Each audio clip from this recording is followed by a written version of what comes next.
check it out.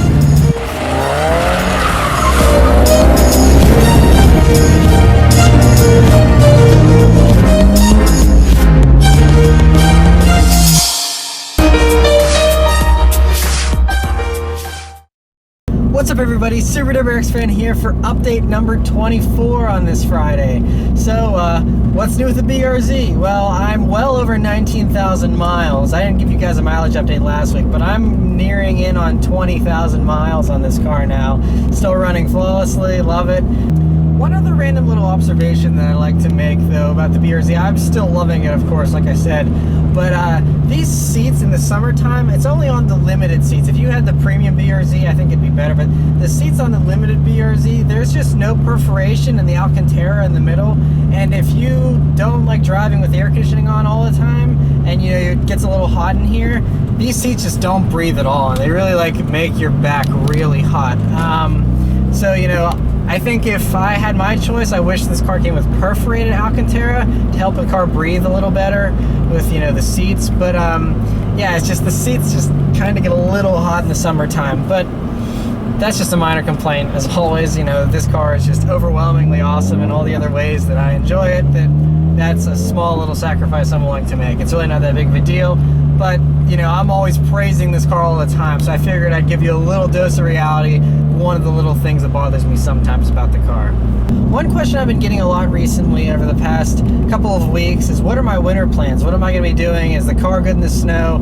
And I get that question a lot. Is this car good in the snow? It's rear-wheel drive. I'm on these hills and windy roads here in Pennsylvania. How is this going to, you know, work for me in the snow? And from what I've heard, the BRZ is fine in the snow as long as you put snow tires on it. You know, get a good set of Blizzaks or whatever, throw them on here, and this car handles okay in the snow. And I've seen on the forums that quite a few people, you know, that live in really snowy areas have driven this all through the winter last year, and it did fine. So I'm not really too worried about, you know, the winter driving in this car, but I'll certainly be giving you updates, you know, as far as how it's doing all throughout the winter. So stay tuned if you're curious, you know, and you're not going to be buying a BRZ till next year.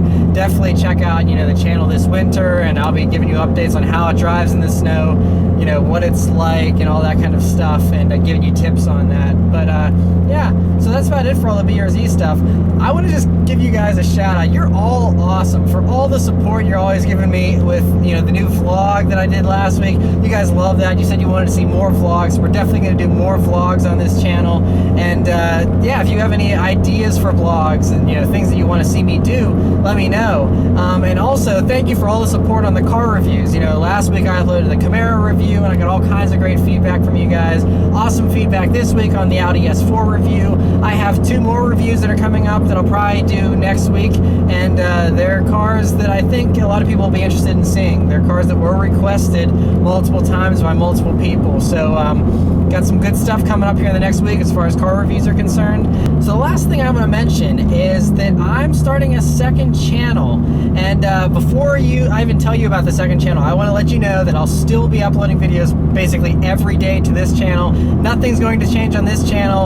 I'm going to be doing the same exact things. The second channel is just kind of a side thing that I'm going to be doing in my spare time whenever I'm not doing stuff for this channel. So anyway, the second channel, as many of you know if you follow me on Instagram, I like old cars and old stuff, and I love the new modern stuff too. I mean, obviously I film Lamborghinis and stuff all the time. I love all the modern hyper exotics and all that kind of stuff. Is awesome. But I've really, over the past year or two, gotten to really have a good appreciation for classic cars as well, especially American classic cars from the 40s to the 60s. But I love classic cars from all eras and all areas. And so anyway, I've decided to start a second channel. It's going to be called Vintage Car Fan, and you can either just type youtube.com/vintagecarfan, or you can go to the Super Duper X Fan channel and you'll see it in my featured channels list. And basically it's going to be very similar to how it is with this channel. So, you know, I plan on doing, you know, videos just featuring different cars, like walk around videos, and giving little anecdotes about, you know, why I like this car and that car. And there's just so many cool designs. If you watch like Big Muscle on Drive, they featured that Pontiac Bonneville this past week, and it's just so cool, just all the amazing designs that were around in that period. And so I really want to feature that stuff. And so I know most of you probably aren't into classic cars, but if you are, or if you're curious as to why I'm into classic cars, definitely subscribe to the channel channel and follow. I'll be posting videos, fairly often, especially while it's nice out still, of all these, classic cars. Because I go to a lot of classic car shows, so I'll be filming some cars there and, kind of conveying to you guys why I like classic cars and the things about them that interest me and fascinate me. And so yeah, it should be a cool channel, and I mean, hopefully in the future I'd like to, actually do classic car reviews and a whole wide range of stuff. So I got all kinds of cool stuff planned for the channel. So if you have any interest at all in classic cars, definitely check out Vintage Car Fans, subscribe, and yeah, I think it'll be pretty cool. But like I said, nothing will change on this channel, same exact stuff, and yeah, it'll be pretty cool. So I'd appreciate it if you checked it out, subscribed if you're interested, and yeah, I appreciate all your support as always with everything that I do.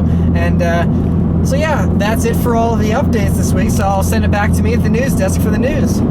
Right, so for this week's news, the first thing is the BMW M4 concept that was officially debuted, and it's at Monterey right now, and it looks spectacular to me. It's even better than I thought it was going to look. It has some similar elements to the M6 in it, and it just looks spectacular. I mean, I was worried they're going to be a little bit too understated, but this is fully aggressive. Totally looks amazing from basically every angle. Love the way it looks. Still no official word on what's under the hood in this thing, but it's great to see what it looks like. I mean, just all the details. It just looks wonderful.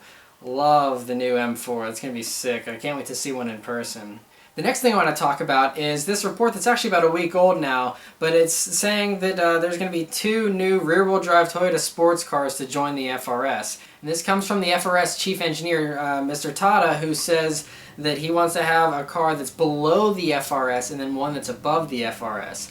So basically, I don't know how you're going to get a sports car that's actually sporty that's cheaper than, the FRS, which is already $24.5. So I mean, to get a car, I'm guessing he's looking for something under $20,000, which is going to be pretty tough to do. I'm not sure how they're going to pull that one off. Obviously, it's going to be awesome to see something above the FRS, hopefully a Supra Revival or something like that. Just, but to have something cheaper than the FRS, that's going to be tough to do. I feel like people already think the FRS is underpowered as it is and bare bones. I mean, to get something that's still performance-oriented for less than $20,000 brand new is going to be really tough. But that'll be interesting to see how that pans out. Speaking of Toyota sports cars, though, there's this 400 horsepower Toyota Hybrid R concept that got a teaser, and it kind of looks like a hatchback to me, but I'm not sure what's going on with that. Maybe that is the car that's going to be slotting above the FRS. I'm not sure. They just posted a teaser and saying it's expected to deliver over 400 horsepower through, electric motors and all that kind of stuff. So it'd be interesting to see more of that car and see what's going on with that. I think they're saying that this will probably be debuting at Frankfurt. So, a few short weeks here, we'll know what that's all about. But that's certainly interesting. And as far as American cars go, news this week came out that there's a rumor that Ford is planning to drop 400 pounds off of the new Mustang. So the new Mustang looks a little bit smaller, and everyone's saying the cabin looks a little bit, more cramped than it was in the current generation Mustang.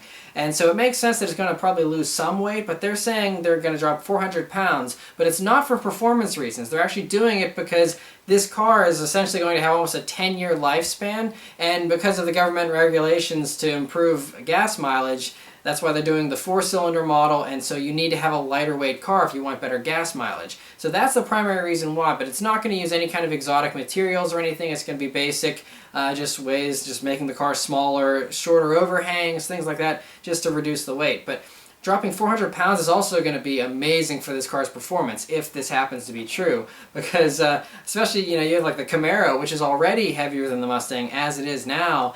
If the Mustang drops 400 pounds, I mean, it's going to have a huge performance advantage over all the rest of the muscle cars in this class, and it's going to be a serious contender to all the other sports cars out there too, especially with independent rear suspension now and things like that. This is going to be one serious car.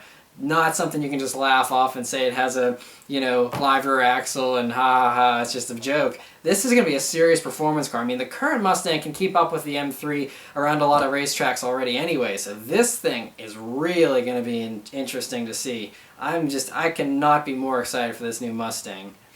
And another cool little thing, nothing earth-shattering, but Cadillac debuted a new concept at Pebble Beach called the El Mirage, and it's basically just going to show some of their new design language. But one interesting thing is they're actually dropping the wreath from the Cadillac logo, so it's going to just be, you know, the normal crest that they've had for a while now, and it looks fantastic. It's a beautiful looking car, and if this is the direction of Cadillac design in the future, sign me up. I mean, the new CTS is jaw-droppingly beautiful to me. I love the way it looks, and I mean, Cadillac, I love their designs recently. So, you know, this probably won't go into production, although I'm still looking forward to that flagship Cadillac that everyone's been, you know, talking about in the rumors and things like that. But this El Mirage looks really sweet. Definitely a cool car. So yeah, that's it for all the news this week, guys. So I'll send it back to me in the car. Alright, so I hope you guys enjoyed the news, and I'll leave you with a nice little acceleration here like I always do.